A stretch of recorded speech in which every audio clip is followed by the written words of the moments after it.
वालेकुम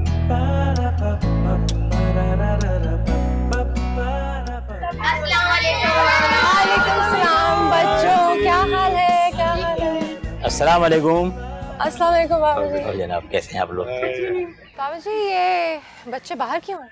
जतूने स्कूल बंद करवा दिया बेटा, बस पढ़ने शौक में आ जाते हैं। ये बहले के बच्चे हैं। तो घटिया आदमी है। मैम फहमीदा कहाँ है? वो इस तरफ है।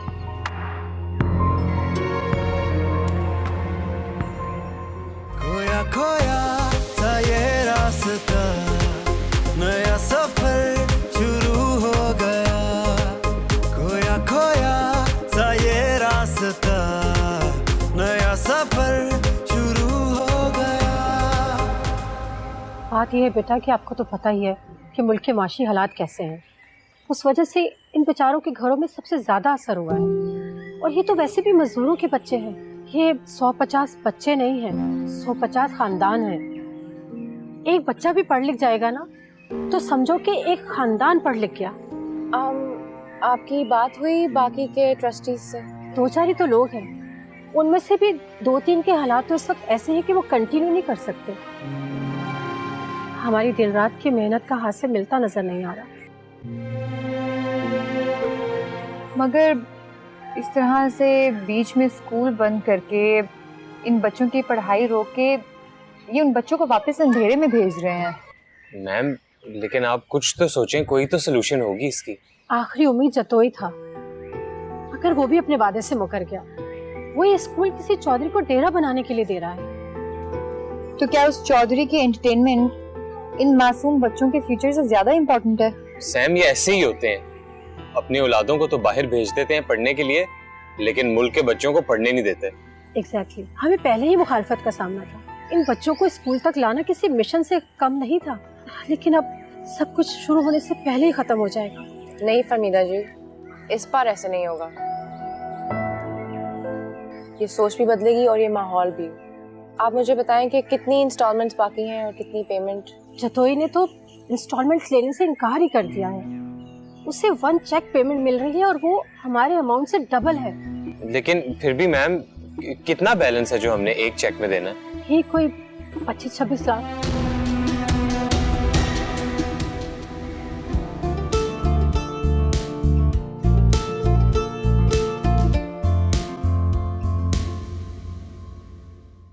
जी ठीक है, ओके ओके, थैंक यू खुदा हाफिज़।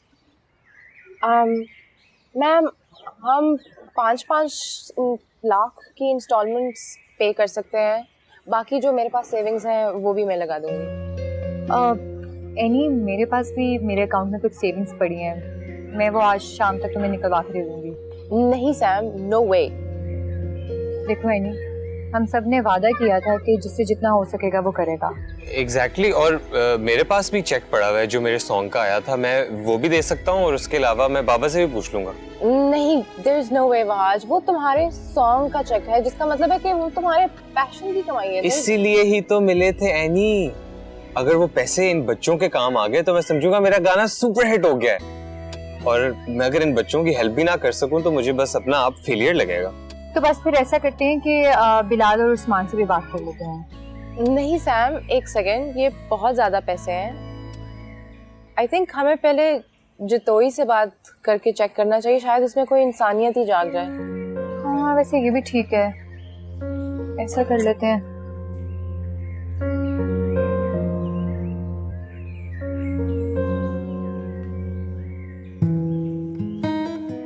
पता है इन बच्चों का मसला सिर्फ एजुकेशन नहीं है, इन्हें किसी ऑर्गेनाइजेशन की जरूरत है जो इनके लिए कुछ एफर्ट कर सके। इस तरह से भूखे पेट कब तक ये लोग मुस्कुराते रहेंगे? बात तो तुमने बिल्कुल ठीक कही है। मुझे लगता है हम इनकी मदद कर सकते हैं, आखिर किसी को तो शुरुआत करनी है। अच्छा ये बताओ, ये तीनों हमें क्यों नहीं लेके गए? जतोई से मीटिंग करने गए हैं, पूरी बारात थोड़ी साथ लेके जाएंगे। पहले भी इसने हमें बहुत लास्ट में इन्फॉर्म किया था। वजह? यार एनी बहुत खुददार है, वो किसी की हेल्प नहीं लेती। लेकिन ये उसका पर्सनल मसला तो नहीं है। हाँ वैसे पहले मुझे उसकी बात समझ आ रही थी कि वो अकेले क्यों जाना चाहती है, मगर अब कुछ कुछ तुम लोगों को भी समझ आ रही है। वैसे हमें भी वहां जाना चाहिए। यार वापस तो यहीं आएंगे ना वो लोग, यहीं वेट करता। तब तक इस स्कूल में क्या मसले मसाइल हैं, क्या हो रहा है, उसका पता लगाते हैं। इनसे पूछते हैं। बाबा जी जरा आइए। तब तक इनका इंटरव्यू करते। तभी तो इनसे पूछते हैं ना क्या सीन है जतोई का। हाँ और जी होने को तो बहुत कुछ हो सकता है और ना होने को कुछ भी नहीं। देखो मुश्ताक साहब, प्रॉपर्टी से ज्यादा उसूलों वाला काम कोई भी नहीं है। सीधी सी बात है, इस हाथ से पैसे दो और इस हाथ से अपने कागजात ले जाओ। खुदा हाफिज।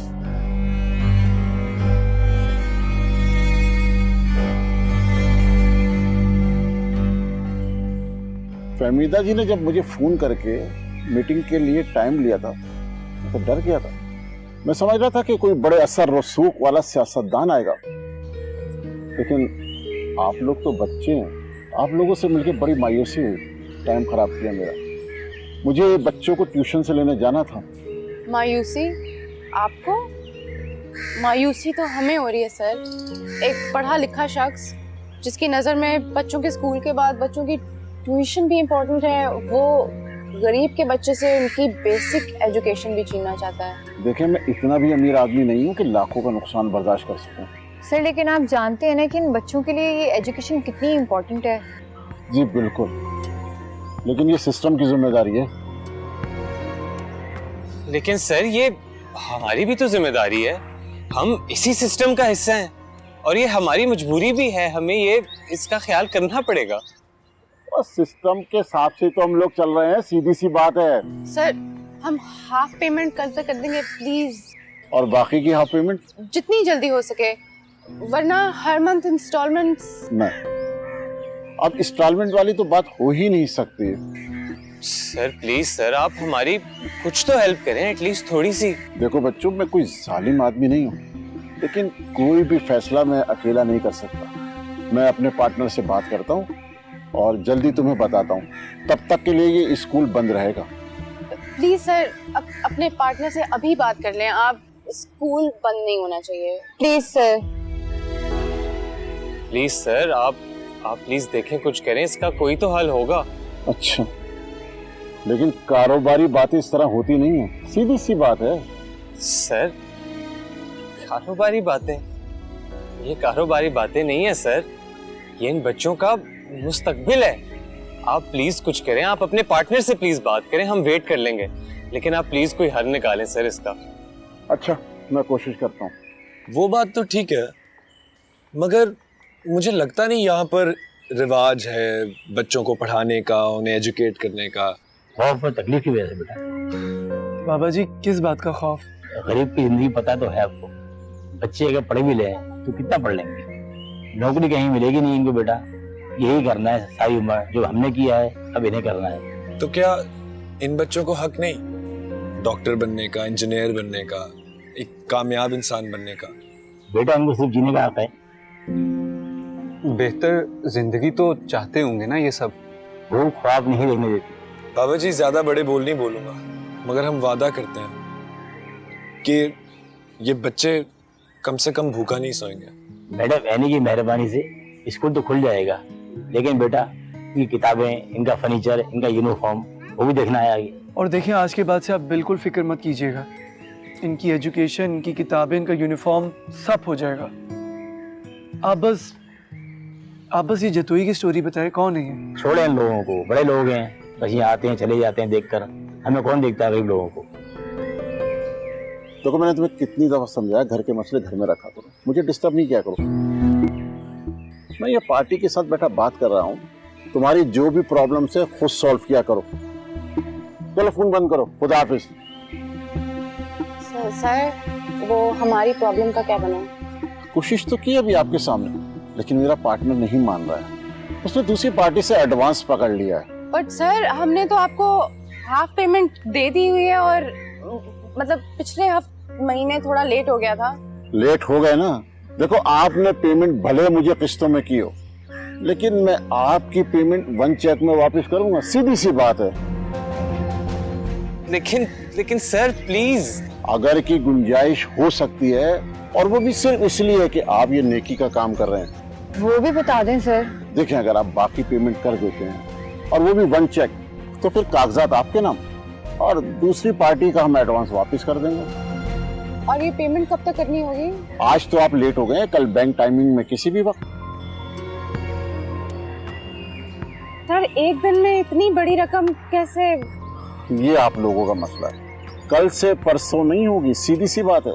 हमें मंजूर है, कल तक आपकी सारी पेमेंट क्लियर हो जाएगी। सीधी सी बात है जतोई साहब, सीधी सी बात। बात सीधी ही अच्छी होती है। बस ये समझ लो, अगर कल तक पेमेंट नहीं हुई तो ये डील कैंसिल, फिर शिकायत मत करना। बोला तो है, मंजूर है।